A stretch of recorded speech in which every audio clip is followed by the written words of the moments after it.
로마서는 1장부터 11장까지는 우리 교리를 다루고 있다면 12장부터는 우리 그리스도인의 생활에 대해서 말씀하고 있다. 여러분들이 이렇게 전체적인 구절을 이해하시면 좋겠습니다. 12장 1절입니다. 그러므로 형제들아. 그러므로라고 하는 단어는 1장부터 11장까지의 모든 내용을 다 받고 있는 것입니다. 그러므로 결론적으로 내가 너에게 이른다 라고 하는 그러한 의미가 되겠습니다. 그렇다면 바울이 로마서 1장부터 11장까지 말씀하고 있는 내용들은 무엇일까요? 이신되기 오직 믿음으로 의롭다함을 받았다는 것입니다. 오직 주 예수의 은혜와 또 그를 믿는 믿음으로 그리스도 안에 있는 모든 것들을 선물로 받았다는 것입니다. 오직 믿음으로 의롭다함을 받고 오직 믿음으로 그리스도 안에 있는 모든 것들을 선물로 받은 자들은 이제 어떻게 살아야 되겠느냐라고 하는 것을 바울이 로마서 12장에서 우리에게 말씀하고 있는 것입니다. 어떻게 살아야 될까요? 12장 1절입니다. 그러므로 형제들아 내가 하나님의 모든 자비하심으로 너희를 권하노니 너희 몸을 하나님의 기뻐하시는 거룩한 산 제물로 드리라. 이는 너희가 드릴 영적 예배니라. 아멘. 너희 몸을 거룩한 산 제물로 드리라 라고 바울이 말씀하고 있습니다. 여러분들 구약 성경을 보게 되면 하나님께서 5가지 제사를 말씀하셨는데요. 이 5가지 제사는 모두 다 그리스도 예수를 가리키는 거예요. 번제에 드리는 제물도,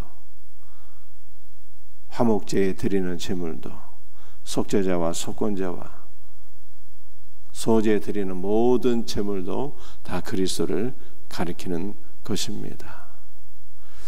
그런데 이제는 그리스도가 제물이 되는 것이 아니라 너희가 너희 몸을 거룩한 산 제물로 하나님께 드리라 이렇게 말씀하고 있습니다. 하나님께서 우리를 거룩한 산 제물로 받으신다라고 하는 것입니다. 어떻게 이 놀라운 일이 일어나게 된 것입니까? 그것은 오직 은혜로 오직 믿음으로 그리스도 안에 있는 모든 것들이 선물로 우리에게 부어졌기 때문입니다. 그리스도 안에 있는 모든 것들이 우리 안에 부어졌으니 우리는 어떠한 존재가 된 것입니까? 바로 그리스도인이 된 거예요. 그리스도를 닮은 자, 그리스도로 충만한 자가 된 것입니다. 이것을 달리 표현하면 작은 그리스도가 된 거예요. 우리 한 명 한 명의 성도들이 그리스도 안에서 작은 그리스도가 되었기 때문에 이제는 하나님께서 바로 우리를 산 제물로 거룩한 제물로 받으신다 이렇게 말씀하고 있어요. 얼마나 놀라운 은혜인가요? 구약시대에는 오직 하나님께서 예수 그리스도만을 받으셨는데 예수 그리스도를 상징하는 거거든요. 소와 양과 모든 제물들은 다 그리스도를 상징하는 것인데 이제 신약에서는 우리가 그리스도와 연합되어서 그리스도의 모든 충만을 받아서 작은 그리스도가 되었기 때문에 이제는 하나님께서 우리를 거룩한 산 제물로 받으신다 이렇게 말씀하고 있는 것입니다.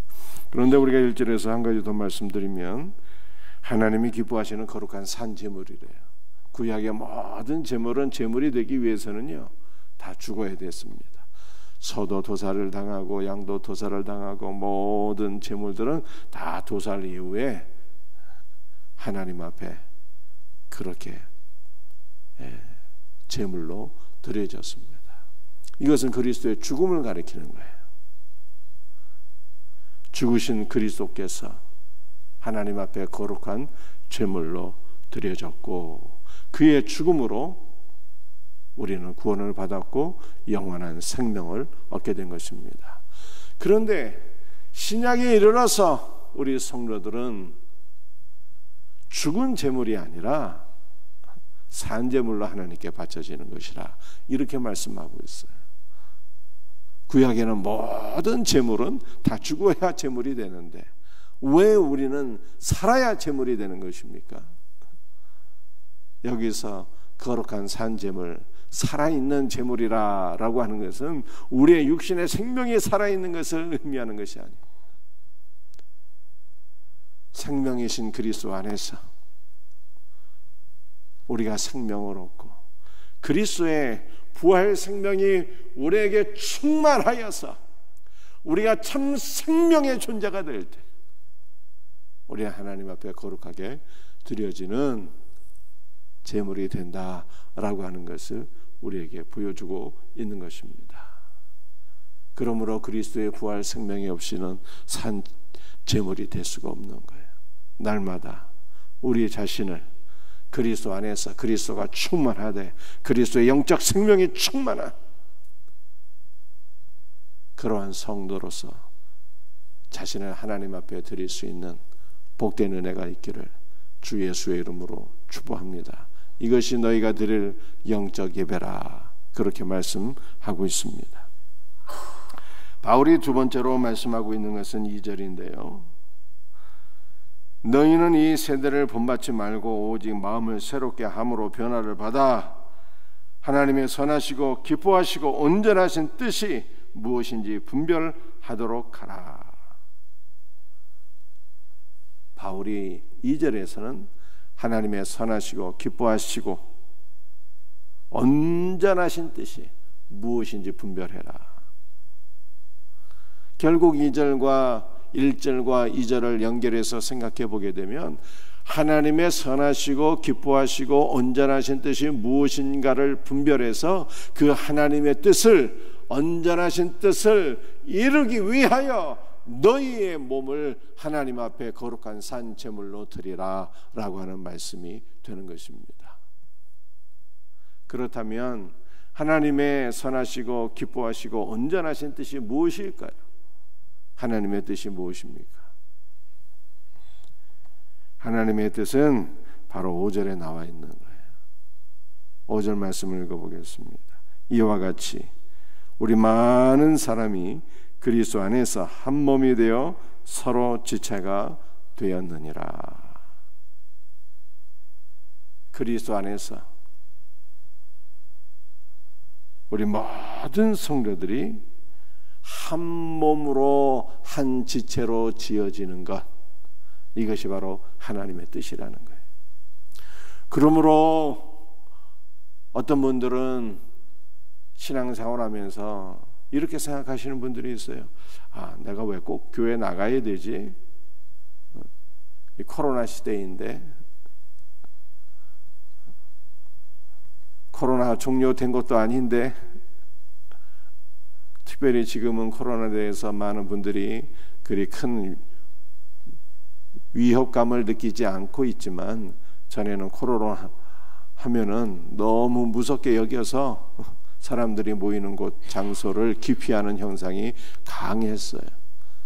그래서 교회를 멀리하고 그저 나 혼자 예수님 믿으면 되지 뭐 하면서 그렇게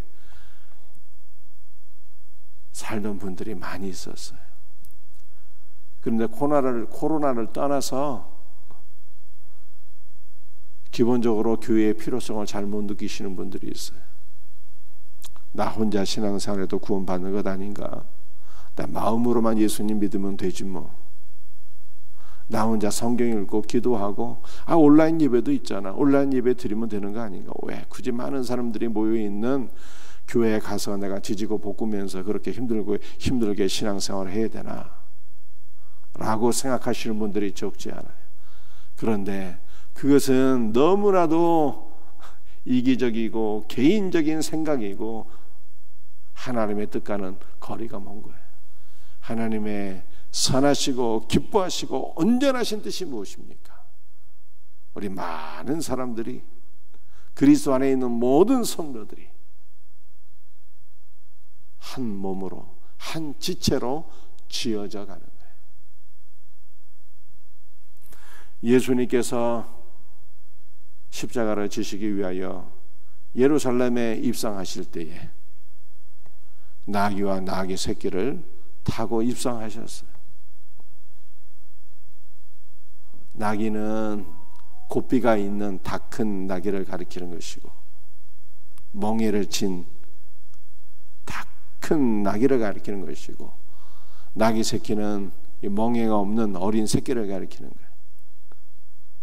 이 멍에는 율법이라, 그래서 나귀 새끼, 나귀와 나귀 새끼는요, 나귀는 유대인을 가리키는 것이고 멍에를 짊어지지 않은 나귀 새끼는 이방인을 가리키는 것인데, 예수님께서 유대인과 이방인을 다 예루살렘 안으로, 거룩한 새 예루살렘 안으로 인도하시고, 예수 그리스도 안에서 유대인이나 이방인이 한 몸으로 한 지체로 지어지게 된다는 것을 보여주고 있는 거예요. 그래서 주님의 뜻은 모든 사람들이 그리스도 안에서 한 몸으로 한 지체로 지어지는 거예요. 교회 안에는 다양한 부류의 사람들이 있습니다. 남자도 있고 여자도 있고 장년도 있고 어린아이도 있는데, 모든 사람들이 그리스도 안에서 한 몸으로 한 지체로 지어지는가, 이것이 바로 교회이며, 우리가 이렇게 한 지체를 이루는 일에 우리의 몸을 드리는 것이 하나님의 온전하신 뜻이다 라고 말씀하고 있는 거예요. 그래서 1절과 2절과 이 5절 말씀을 하나로 연결해서 우리가 생각해야 되는 것입니다. 하나님의 선하시고 기뻐하시고 온전하신 뜻을 이루기 위하여 우리의 몸을 거룩한 산 제물로 하나님께 드려야 되는데, 그 하나님의 온전하신 뜻이 무엇이냐? 우리 모든 성도들이 그리스도 안에서 한 몸으로 지어지는 거예요. 한 몸으로, 한 지체로. 이것이 바로 거룩한 교회인 거예요. 사랑하는 성도들이요, 교회는 눈에 보이는 건물이 아니잖아요. 우리 성도들이 그리스도 안에서 하나가 될 때, 이것이 참 교회인 거예요. 이것을 위하여 하나님께서, 이것을 이루기 위하여 하나님께서 우리에게 뭘 주셨을까요? 6절 이하의 말씀을 보게 되면 많은 은사를 주신 거예요. 은사를. 예언의 은사도 주시고, 섬기는 은사도 주시고, 가르치는 은사도 주시고, 위로하는 은사도 주시고, 구제하는 은사도 주시고, 다스리는 은사도 주시고, 국률의 은사도 주시고, 많은 은사를 주셨어요.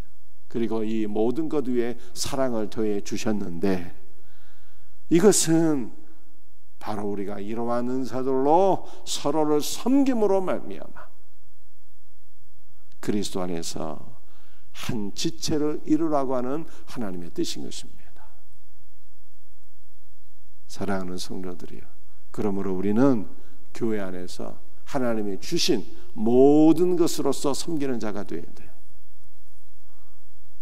서로를 섬기게 될 때 그리스도 안에서 한 지체로 세워지게 되고, 이것이 바로 우리가 우리 자신을 하나님께 드리는 일이요, 이것이 바로 하나님께서 우리에게 은사를 주신 목적을 이루는 길이요, 이것이 바로 하나님의 온전하신 뜻이 이루어지는 것입니다. 이 놀라운 은혜가 우리의 생명샘교회 더욱더 충만하게 임해서 우리의 생명샘교회가 하나님 보시기에 더욱더 기쁨이 되는 아름답고 거룩하고 복된 교회가 될 수 있기를 주 예수의 이름으로 축복합니다. 기도하시겠어요?